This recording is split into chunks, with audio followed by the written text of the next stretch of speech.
The top stories. Opposition claims of a loan default denied by government. Mount Gay rum showing growth. And Bajan hopes rise as Pan Am Athletics starts. Welcome to Nation News for Tuesday, July the 21st, 2015.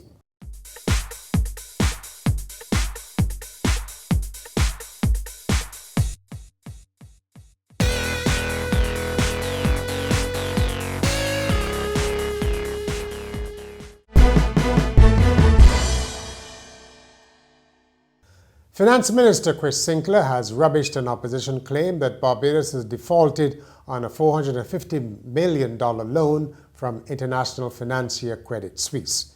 In a ministerial statement to the House of Assembly, Mr. Sinclair said the claims were made by leader of the opposition, Mia Mottley, at a public meeting last month. He said the allegation was reckless and ill-considered and had the potential to damage the island's reputation. In fact, Mr. Sinclair said the claim had caused concern among investors. Indeed, in the days immediately following the statement, and as recently as this week, officials at both the Central Bank of Barbados and the Ministry of Finance and Economic Affairs, including myself, have had to take calls querying the veracity of these statements. Consequently, sir, following a discussion among relevant officials, investors, and other stakeholders, I have agreed to use this official ministerial statement to give the facts. On the 18th of June 2015, under the terms and conditions of the aforementioned loan contract with Credit Suisse, the government of Barbados, in fulfillment of its obligations, made the payment as scheduled in the amount of Barbados $41.23 million, representing interest of $20.6 million and amortization of $20.63 million to the various holders of the facility. It is therefore a horrible untruth that Barbados has defaulted on any of its debt obligations, for this or any other loans. Indeed, sir, I can further alert the House and the country that on the 29th of June 2015, Barbados met in full the principal and interest on the Barclays Desortwed BZW loan, which were effectively due on the 1st of July 2015. It was a good first quarter of the year for Mount Gay rum, according to a published report.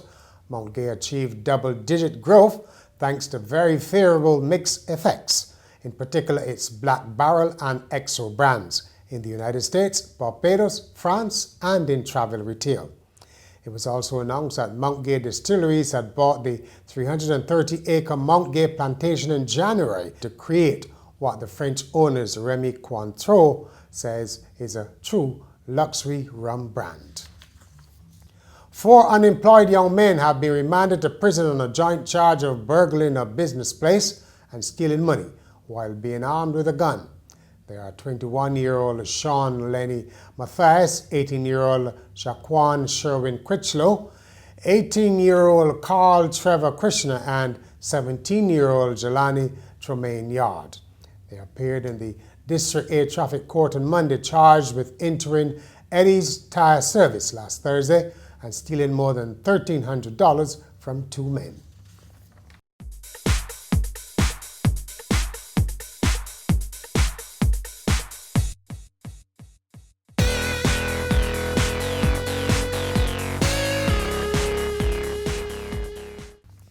MP James Paul is lashing out at tough terms of foreign lenders, saying they are hurting companies like the big landowner Barbados Farms, the Sagico-owned company whose uncertain future has cast further gloom over the sugar industry.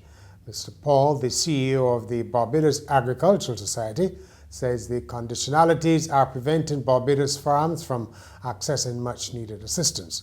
He's calling for an ease in policy by agencies such as the European Union and the Inter-American Development Bank.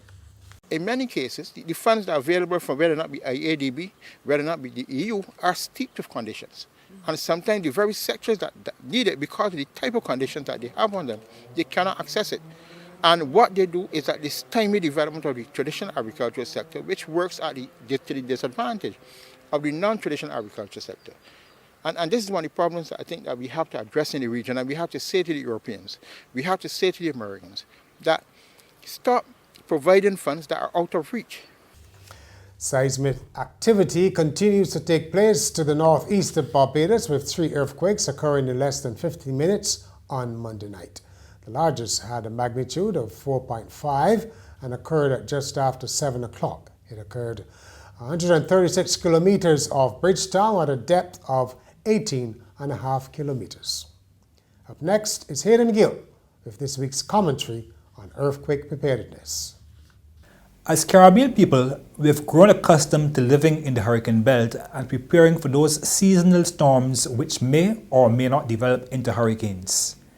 We know at this time of the year to stock up on canned goods and non-perishables, have a radio and batteries, keep containers for water, and know where the nearest hurricane shelter is. Now it seems we will have to add earthquake preparation as well.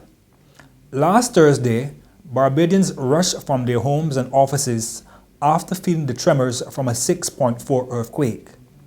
Since then, there have been more than 10 quakes recorded near the same location.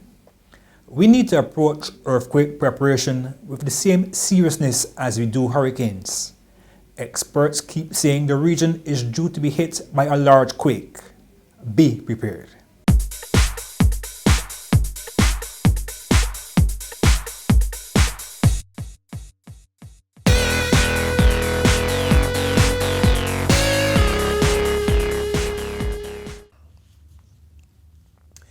In sport, sprinters Raymond Gittins and Levi Cadogan have been in action as track and field made its appearance at the Pan Am Games in Toronto.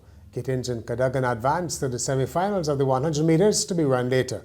Gittins ran 10.03 seconds and Cadogan 10.18. Back home, Barbados has recorded its best ever performance at the Junior Caribbean Squash Championships, winning 5 gold medals and 1 silver in the singles and doubles. Gold medals went to Sumaira Suleiman, Megan Best, Kamal Cumberbatch, Amanda Haywood and Josiah Griffith. Chelsea Samuel won silver. The team competition is now underway at the Barbados Squash Club in Marine Gardens. And finally, Britain's oldest driving instructor has passed her 95th birthday and has no plans to stop. Laura Thomas has got 1,000 pupils through the test over 76 years. She started driving in 1938 when her brother bought her a car for Christmas. Laura passed her test 2 months later and started giving her friends tips on how they could do the same. Her reputation spread by word of mouth and she was bombarded by requests for driving lessons.